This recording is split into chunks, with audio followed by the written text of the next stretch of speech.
உன் கர்ம வினையை நான் வாங்கிக் கொண்டு உனக்கு சிறிதளவை தான் தருகிறேன். இனி என் குழந்தை கண்ணீர் சிந்தக்கூடாது. உன் கர்ம வினையை தகர்த்து உன் வாழ்வில் நீ நல்ல நிலைக்கு வருவாய். இது ஈசனின் வாக்கு. அதுவரை நம்பிக்கையுடன் பொறுமையாக காத்திரு. எத்தனையோ இடையூறுகளை தாண்டி நீ என்னை பிரார்த்தித்துக் கொண்டிருக்கிறாய். உன் வாழ்வில் பல சோகங்கள் உன்னை சூழ்ந்திருந்தாலும் என்னை பிரார்த்திப்பதில் நீ மகிழ்ந்திருக்கின்றாய்.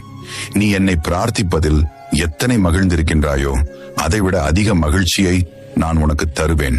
கவலைப்படாதே. யாருடைய மனதை சரி செய்தால் உன் வாழ்க்கை சீராகுமோ அதை சரி செய்து உன் வாழ்வில் மீண்டும் மகிழ்ச்சி மலரச் செய்வேன். நீ அமைதியாக இரு. உனக்காக அனைத்தையும் நான் செய்து முடித்து தருகிறேன். உன் வாழ்க்கை மீண்டும் மலரும். என் பிள்ளையே, உன் விரலே உன் கண்ணை குத்தியது போல்தான் உன்னோடு இருப்பவர்கள் உன்னிடம் நடந்து கொள்கிறார்கள். அன்பாக இருக்கும் போது ஒரு விதமாகவும், ஆத்திரத்தில் ஒரு முகமாக